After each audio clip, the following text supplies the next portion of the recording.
जय हिंद साथियों, स्वागत है आपका आपके अपने डिफेंस क्लासेस पर। साथियों, इस वीडियो में हम लोग करने वाले हैं आपका एमटीएस के जीके जीएस के मोस्ट एक्सपेक्टेड क्वेश्चन साथियों जो आपके एग्जाम में आ सकते हैं, क्योंकि देखिए आपका एग्जाम 30 सितंबर से स्टार्ट होने वाला है। ठीक है ना। तो आप सारे बच्चों के लिए बेहतरीन सीरीज हमने स्टार्ट कर रखी है साथियों। रोज के रोज आप लोगों को यहाँ पर बेहतरीन लेवल साथियों आपके क्वेश्चंस देखने को मिलते हैं। तो ये उसी कड़ी में साथियों आज हम लोग आपका सेकंड नंबर का प्रैक्टिस सेट स्टार्ट करेंगे। देखिए, अपच से छुटकारा पाने के लिए प्रयोग किया जाता है एंटा एसिड का, एंटीसेप्टिक का, एनाल्जेसिक का या एंटीबायोटिक का। मेरे भाई ध्यान रखिएगा, हमेशा आपका जैसे हमारे साथ आपका क्या हो जाएगा साथी, हमारे स्टमक के अंदर क्या हो जाता है, एसिड की संख्या ज़्यादा हो जाए, यानी एसिड ज़्यादा बनने लगे तो हम लोग क्या करते हैं, या बेस के रूप में आपका सोडा हो गया भाई, इन सब का इस्तेमाल करते हैं। उसको हम लोग क्या बोलते हैं, आपका एंटा एसिड। बहुत सारी दवाएं भी आती हैं जिसका हम लोग इस्तेमाल करते हैं, वो क्या करती है भैया, एज अ एंटा एसिड के रूप में भैया हमारे क्या करती है, स्टमक में काम करते हैं। उनको हम लोग क्या कहते हैं, एंटा एसिड कहते हैं। जैसे मान लो एसिड ज़्यादा भाई तो बेस जाएगा, दोनों न्यूट्रल हो जाएंगे, इसको हम लोग क्या बोलते हैं, एंटा एसिड बोलते हैं। चलो अगला देखेंगे आपका क्वेश्चन नंबर 2। निम्नलिखित में से कौन सी रबी की फसल है, बताओ भैया। निम्नलिखित में से कौन सी रबी की फसल है, तो ध्यान रखिए मेरे भाई आपका चना। देखो भाई का क्या हो जाएगा हमारा यहाँ पर चना साथी, हमारा यहाँ पर क्या हो जाएगा, रबी की फसल हो जाएगा। इसको ध्यान रखिएगा, कौन, चना हमारा रबी की फसल हो जाएगा। ठीक है ना, इसको आप लोग ध्यान दे। धान हो गया, ठीक है ना, बाकी साथी आपका जैसे मूंगफली हो गया भाई, ये सब किसके भैया, ये खरीफ की फसलें हैं। चलो अगला देखेंगे आपका क्वेश्चन नंबर 3। बताओ, खाद्य और कृषि संगठन विश्व बैंक के जनसंख्या अनुमानों के अनुसार निम्नलिखित में से किस देश में 2020 में भारत की तुलना में औसत जनसंख्या घनत्व अधिक था। भाई देखो, ये क्वेश्चन साथी तब भी पूछा गया साथी, आज भी रिपीट हो सकता है, तब से साथी ये चीज़ें बदल चुकी हैं। तो बताइए आपका क्या हो जाएगा 3rd में। मेरे भाई अगर आप इसको देखने का प्रयास करोगे, आपको बता दूं तो कुछ किसके भैया, बांग्लादेश के अकॉर्डिंग। और बांग्लादेश साथी भी देखिए आपका नए बहुत सारे क्वेश्चन आपके बनेंगे। वहाँ के आपके प्रधानमंत्री कौन बने हैं, मोहम्मद यूनिस। इसको ध्यान रखिएगा भाई, किसकी प्लेस पर, शेख हसीना के प्लेस पर। चलो अगला देखेंगे आपका क्वेश्चन नंबर 4। किस संवैधानिक संशोधन अधिनियम ने भारतीय संविधान में मौलिक कर्तव्यों को शामिल किया। बताओ भाई, किस संविधान संशोधन के द्वारा, 52वां, 22वां, 32वां साथी या फिर 42वां साथी। ध्यान रखिएगा, जो आपका आर्टिकल 32 भैया, इसको डॉक्टर भीमराव ने क्या कहा, संविधान की आत्मा कहा है। क्या कहा भैया, इसको संविधान की आत्मा कहा है। इसको ध्यान रखिएगा। अगर साथी आप इसको देखने का प्रयास करोगे, इसमें हमारा क्या हो जाएगा, तो मेरे भाई ध्यान रखिए आपका 42 कौन सा, आपका भैया जो 22वां संशोधन अधिनियम था, उसको आपका संवैधानिक संशोधन में भारतीय संविधान में मौलिक कर्तव्यों को जोड़ा गया था आपका 42वें के द्वारा। इसको ध्यान रखिएगा भाई, ठीक है ना। चलो साथी, अगर आपसे मैं पूछूंगा भाई, ये आपका जो 42वां संविधान संशोधन हुआ था, ये किस वर्ष में हुआ था, आप लोग जरूर कमेंट में करके बताइएगा। चलो अगला देखेंगे आपका क्वेश्चन नंबर 5। ठीक है, विभिन्न प्रकार के व्यवसायों के आधार पर जनसंख्या का वितरण कहलाता है व्यावसायिक संरचना, प्रवास, आयु संरचना, किशोर जनसंख्या। बताओ आपका यहाँ पर राइट आंसर हमारा क्या हो जाएगा। मेरे भाई ध्यान रखिए, इसको हम लोग क्या कहते हैं, व्यावसायिक संरचना कहते हैं। क्या हो जाता है हमारा, व्यावसायिक संरचना। हमारा ऑप्शन नंबर ए हमारा यहाँ पर राइट हो जाएगा। अगला देखेंगे आपका क्वेश्चन नंबर 6। निम्नलिखित में से कौन सा फार्मूला सकल मूल्य वर्धित के लिए सही है। अब साथी आप यहाँ पर थोड़ा समझने का प्रयास करिएगा, बहुत ही बेहतर साथी आपका। देखो, सकल मूल्य वर्धित इज इक्वल टू, भाई मैं थोड़ा सा इसको ठीक से लिख देता हूँ, सकल घरेलू उत्पाद प्लस साथी आपका सब्सिडी और माइनस का साथी आपका कर हो जाएगा, टैक्स हो जाएगा। ठीक है ना, यहाँ पर ध्यान रखिएगा, खूब अच्छे तरीके से इसको पढ़ लीजिएगा, फिर आप जवाब देने का प्रयास करिएगा। ठीक है ना, बेहतरीन साथी आपका ये क्वेश्चन है, बेहतरीन साथी आपका ये क्वेश्चन है। ठीक है ना, बताओ भाई आपका इसमें से कौन सा हमारा राइट हो जाएगा, इसको बताने का प्रयास करिएगा। ठीक है ना, इसको बताने का प्रयास करिएगा, यहाँ पर हमारा कौन सा राइट हो जाएगा, इसको ध्यान रखिएगा। चलो भाई, अब साथी अगर आप देखोगे, हमेशा मैंने आपको बताया क्या हो जाएगा भाई, आपका सकल मूल्य वर्धन यानी आपका GVA। क्या हो जाएगा आपका GVA, आपका इक्वल टू भैया हमारा क्या होता है, GDP। क्या होता है आपका GDP प्लस भैया उत्पादों पर सब्सिडी। क्या हो जाएगा, उत्पादों पर सब्सिडी। इसको ध्यान रखिएगा, सब्सिडी हो जाएगा, प्लस साथ ही हमारा माइनस हो जाएगा उत्पादों पर कर, माइनस हमारा उत्पादों पर कर हो जाएगा। तो भैया देखो कौन सा ऑप्शन हमारा सही। अब देखिए इस साथी हमारा कौन सा ऑप्शन नंबर साथी हमारा यहाँ पर ए सही है। इसको ध्यान रखें। हमेशा इसको ध्यान रखिएगा। चलो अगला देखेंगे आपका क्वेश्चन नंबर 7। भारत के किस राज्य में प्रत्येक वर्ष मत्स्य उत्सव मनाया जाता है? भाई इसको ध्यान रखिएगा। इसको भैया कौन, एओ जनजाति, इसको कौन मनाती है? एओ जनजाति मनाती है। और साथ ही ये एओ जनजाति कहाँ की है भैया? नागालैंड की है।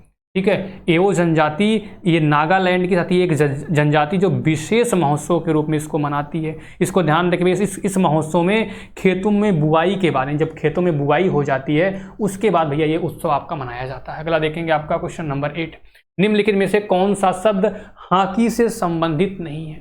बताओ भाई, इनमें से कौन सा शब्द आपका हॉकी से संबंधित नहीं है? देखो, स्कूप भैया हॉकी में, हिट आपका हॉकी में, फ्लिक आपका हॉकी में। देखो फ्लिक साथी आपका क्रिकेट में भी होता है और हॉकी में भी होता है, लेकिन भैया रन आउट आपका क्या हो जाएगा भाई? रन आउट साथी हमारा क्रिकेट के अंदर होता है। ऑप्शन नंबर बी यहाँ पर हो जाएगा।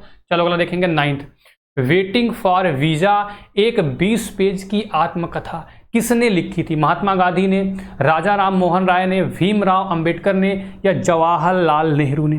तो मेरे भाई ध्यान रखिए, कितनी बार आपसे पूछा गया भाई किसने लिखा था? डॉक्टर भीमराव अंबेडकर ने। इसको ध्यान रखिएगा, बहुत ही ज़्यादा इंपॉर्टेंट है। ठीक है, और साथ ही इसको कब, साथ ही इसका पहला जो प्रकाशन हुआ था पीपल्स एजुकेशन सोसाइटी के द्वारा। किसने भैया? आपका पीपल्स एजुकेशन सोसाइटी ने। ठीक है, एजुकेशन सोसाइटी ने भैया इसको पहली बार 1990 में, ठीक है, सोसाइटी में 1990 में इसको पहली बार प्रकाशित किया था। चलो अगला देखेंगे आपका क्वेश्चन नंबर 10। स्मार्ट सिटीज और एकेडमिया डुबइट्स एक्शन एंड रिसर्च यानी SSAAR योजना द्वारा आरंभ की गई। वाणिज्यिक और उद्योग मंत्रालय, आवास और शहरी मामलों के मंत्रालय, विदेश मंत्रालय या संस्कृति मंत्रालय? बताओ भाई क्या हो जाएगा? भाई ये आपसे पूछा है स्मार्ट सिटीज और academia towards action and research. भाई किसने इसको भैया? आवास एवं शहरी मंत्रालय द्वारा भाई शुरू की गई है। इसको ध्यान रखिएगा। चलो अगला देखेंगे आपका क्वेश्चन नंबर 11। गुरु बिपिन सिंह को वर्ष अकादमी पुरस्कार प्राप्त शिक्षक थे। 1966 में संगीत नाटक हुआ, वे नृत्य भाई ये किससे संबंधित नृत्य के थे? बताओ भाई। बेहतरीन साथी आपका देखो किस तरीके से आपसे लैंग्वेज पूछता है हमेशा, तो आप लोग इस लैंग्वेज को पकड़ने का प्रयास करिएगा भैया। ध्यान रखिए भाई, जो गुरु बिपिन सिंह थे भैया वो मणिपुर नृत्य के निर्देशक व कोरियोग्राफर एक शिक्षक थे। तो क्या हो जाएगा भैया आपका? मणिपुर नृत्य के। इसके में गुरु बिपिन सिंह मणिपुर नृत्य से संबंधित थे। ठीक है, इसको ध्यान रखिएगा। चलो अगला देखते हैं आप क्वेश्चन नंबर 12। शोभना नारायण भारत के किस शास्त्रीय नृत्य से संबंधित है? बताएं आपका शोभना नारायण भाई आपका किससे संबंधित है? तो ध्यान रखिए भैया, जो शोभना नारायण भैया वो प्रसिद्ध कथक नृत्यांगना है। किसकी भैया? कथक। और साथ ही आपका ध्यान रखिए जो कथक नृत्य है भैया इसके उनके गुरु कौन थे? बिरजू महाराज। कौन थे भैया? बिरजू महाराज। इसको भी आप लोग ध्यान रखिएगा। चलो अगला देखेंगे आपका क्वेश्चन नंबर 13। निम्नलिखित में से किस संवैधानिक संशोधन ने दादरा नगर और हवेली को केंद्र शासित प्रदेश के रूप में भारत संघ में शामिल किया था? भाई कितना बेहतरीन क्वेश्चन है आपका। भाई किसने? भाई संविधान के भाग 20। भाई किसमें? संविधान के, ध्यान रखिए इसको नोट कर लीजिएगा आप, संविधान के भाग 20 में या 20वें भाग में आपका अनुच्छेद 368। कौन सा भी आपका? अनुच्छेद 368 के तहत संविधान क्या करता है भाई? संसद को संविधान तथा इसकी प्रक्रियाओं में संशोधन करने की शक्ति प्रदान करता है। भाई कौन सा अधिनियम था? 10वें संशोधन अधिनियम के 1961 द्वारा। ये क्या हो जाएगा? 10वें संशोधन। ठीक है, 10th संशोधन अधिनियम के 1961 में भैया इसको क्या किया गया? आपका भारत में संघ शासित यानी कह सकते हो यूटी के रूप में शामिल किया गया। चलो अगला देखेंगे आपका क्वेश्चन नंबर 14। 1756 में अली वर्दी खान की मृत्यु के बाद बंगाल का नवाब बना मीर जाफर, मीर कासिम, मुर्शीद कुली खां, सिराजुद्दौला। बताओ भाई क्या हो जाएगा हमारा राइट आंसर? मेरे भैया ध्यान रखिए, कितनी बार आप लोगों से पूछा गया, बहुत बार साथी आया है। क्या हो जाएगा? सिराजुद्दौला। भाई कौन बना था? सिराजुद्दौला बना था। इसको ध्यान रखिए। अगला देखेंगे आपका क्वेश्चन नंबर 15। AR रहमान ने किस फिल्म के लिए ग्रैमी पुरस्कार जीता था? बताओ भाई।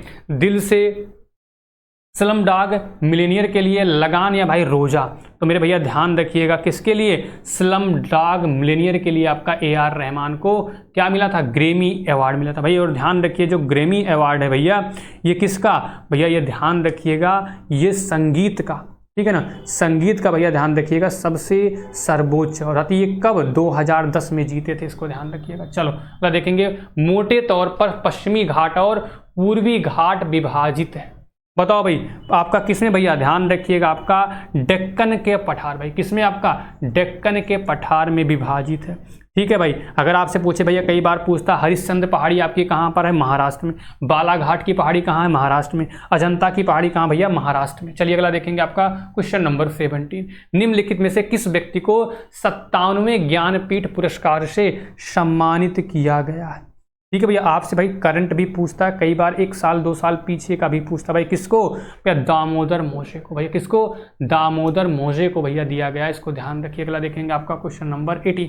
बताओ भाई, यहाँ पर पंजाब केसरी के नाम से मशहूर 17 नवंबर 1928 को हुई थी मृत्यु भैया, किसकी हुई थी भाई। पंजाब केसरी के नाम से भैया कौन मशहूर थे, लाला लाजपत राय। तो भैया हमारा क्या हो जाएगा, ऑप्शन नंबर ए। अगला देखेंगे आपका, अग्नेय चट्टानें कितनी प्रकार की होती मेरे भाई, बताइए अग्नेय चट्टान साथी कितनी प्रकार की होती है। तो ध्यान रखिए भैया, जो अग्नेय चट्टान होती है भैया वो 2 प्रकार की, अंतर्वेदी बहिर्वेदी। कितने प्रकार की, 2 प्रकार की भैया। एक होता है अंतर्वेदी और भाई दूसरा होता है बहिर्वेदी, इसको ध्यान रखिएगा, बहिर्वेदी।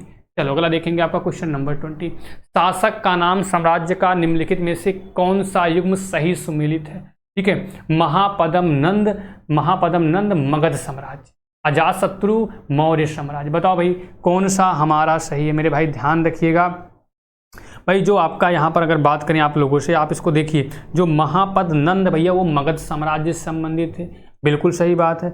लेकिन भैया अगर बात करें आप लोगों से यहाँ पर, ठीक है ना, तो भाई आपका अजातशत्रु भाई मौर्य साम्राज्य से नहीं थे। तो भैया क्या हो जाएगा, केवल और केवल हमारा एक, ऑप्शन नंबर बी हमारा यहाँ पर राइट हो जाएगा। देखेंगे आपका 21। किस भारतीय ओलंपियन का संबंध गोल्फ से है।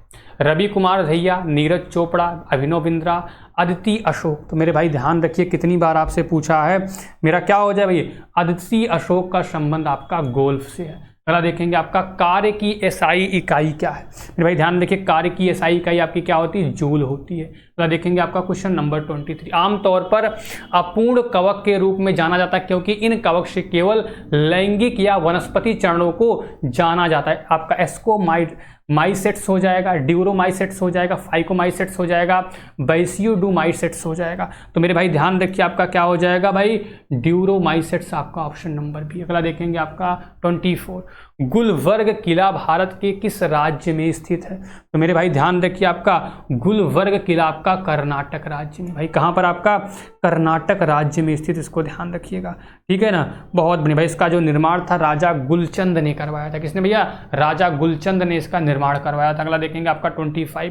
रानी रुद्रमा देवी भारत के किस वंश की थी। बताओ भाई, रानी रुद्रमा देवी भारत के किस वंश की थी। तो बताओ मेरे भाई आपका यहाँ पर क्या हो जाएगा, तो ध्यान देवे आपका काकतीय वंश की। कहाँ की भैया, काकतीय वंश की थी, इसको ध्यान रखिए। आप लोग कमेंट करिएगा कि आज आपके 25 में से कितने क्वेश्चंस ठीक हो जाती है। आज के लिए इतना ही।